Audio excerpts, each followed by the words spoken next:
Civilization 4, specifically a mod called Rise of Mankind, which adds a bunch of new shit to this game. So let's all get started now. I'm going to play a custom game. Difficulty is going to be at Monarch. I'm going to use this perfect world generator, which makes it a little less random, I think. Size will be large. Speed will be marathon. Oops, let's set that back. The only other special option I'm going to enable is revolutions, which just adds another constraint to how fast you can expand. Everything else I'm going to leave at default, enable all the victory conditions, so let's get started.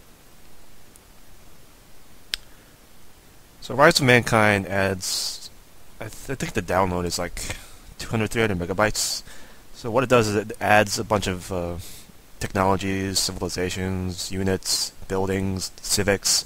It completely revamps the civic system so that adds a couple of new categories as well as new options in each category. It also changes a lot of like how Civilization 4 is fundamentally played in the beginning. And hopefully I'll get into that once I start this game. The thing about the Perfect World map generator is that it takes forever to generate a map. But what it basically does is it simulates tectonics and geotrophics and weather patterns and all that stuff. And it's basically simulating all of that to create a perfect world, I guess. So what ends up happening is that we basically have large patches of grassland or plains or mountains, and they're all sort of clustered together instead of being like in random positions like what you get in fractal maps. The other nice thing is that mountain ranges are usually like continuous, so they actually provide some strategic value sometimes. And hopefully we'll see some examples of that. Okay, so our map has finished generating. Let's see who we start off with. The English, Churchill. My unique unit is the Redcoat, which is a rifleman, which is quite a bit away. I have an English longbowman, but I don't think that's unique. I think that's just flavor text. Yeah. My unique building is a stocks exchange, which is a bank. What does a stock exchange give me? I think instead of plus 30%, it gives me plus 45%. What's my leader traits? I'm charismatic, which gives me plus 1 happiness per city. And I'm protected, which is one of the most useless traits, but I guess it's better than nothing. Okay, so let's see what we're starting off with. This looks pretty good, actually. Start off with a food resource nearby, and stone. Stone is very useful for the early game. So let me just move this here so I can capitalize on that. Set that to auto-explore.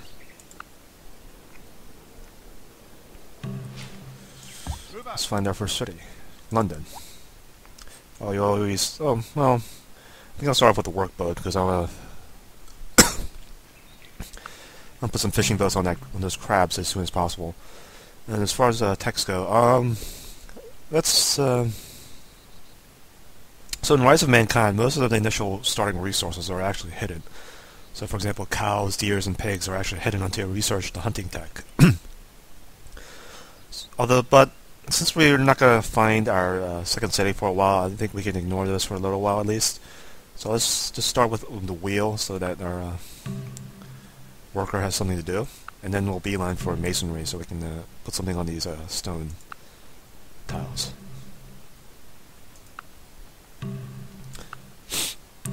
So as far as early games concerned, what I like to do usually for my first city is focus on growth. So basically that means maximizing food production. I want to grow my city as fast as possible up to the happiness cap, which in Monarch is, I believe, is a population 4. So those crowds will definitely help me reach that goal. And I have plenty of grassland around me, so that should be of some use. Put your shoulder to the Let's wheel. research mining.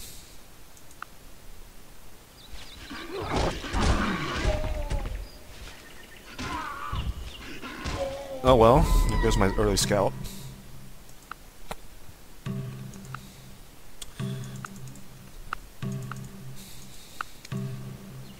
Just waiting for this to finish, I guess. Not much to do here.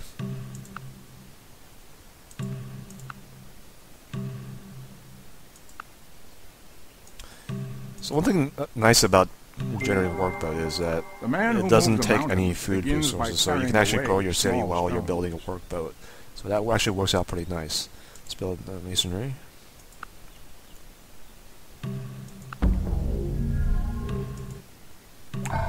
So I think I'll build another warrior to scout some terrain while I wait for the population to pop.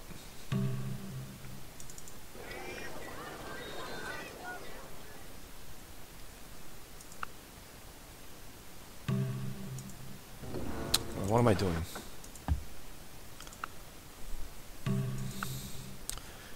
I always make stupid mistakes like that. It costs me a couple turns usually. Hopefully that won't penalize me too much, but we'll see. And no, I want to focus on getting this warrior out as soon as possible.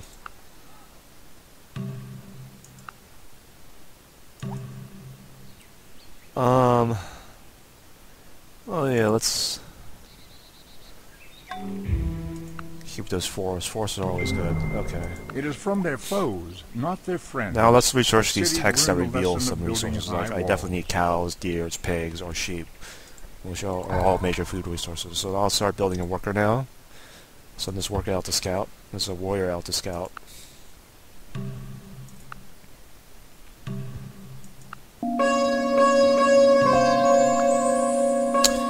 I bet it's gonna die again.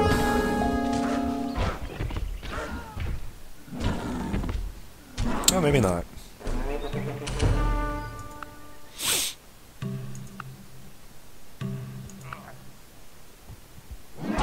Well, now it'll die.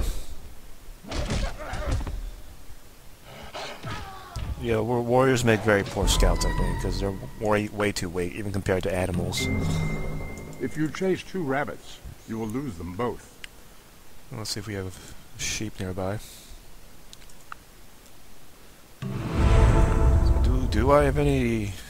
I don't see any pigs or cows nearby. Okay, so since I really want to scout my surrounding area, I think I'll build a Jav. Javs are one of those new units in Rise of Mankind. They're slightly stronger than warriors. Strength 3 as opposed to Strength 2. And these new early like Stone Age units actually make Stone Age wars plausible. I mean, it's not hard to rush build a couple Javs, and if you have an enemy nearby, you can actually attack them before they get archers, and you will usually succeed.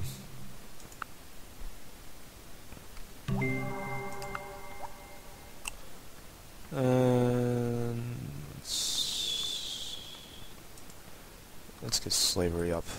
I'm going to maximize my production.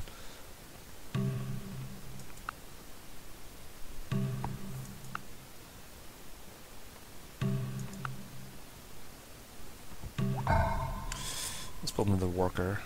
Actually, let's go ahead and build another Jav.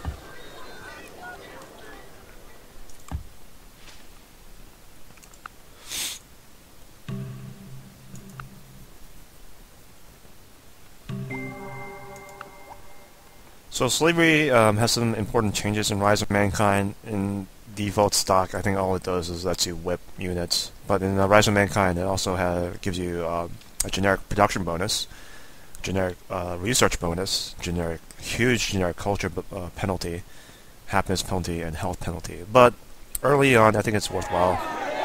So I probably won't use it for more than like 200, 300 years or so. And in the meantime, let's research. I guess I could put farm there, so let's go ahead and research agriculture.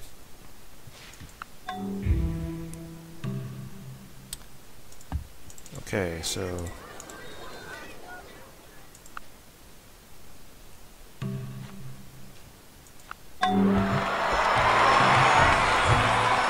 build someone here with a worker.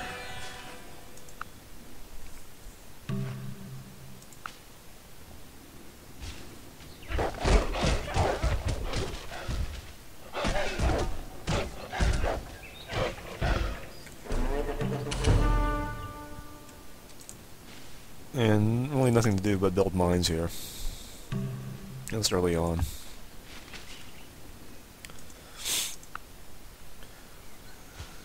So I can see I have some gold here, which is always good for happiness, and it's also right next to some clams, which is a food resource.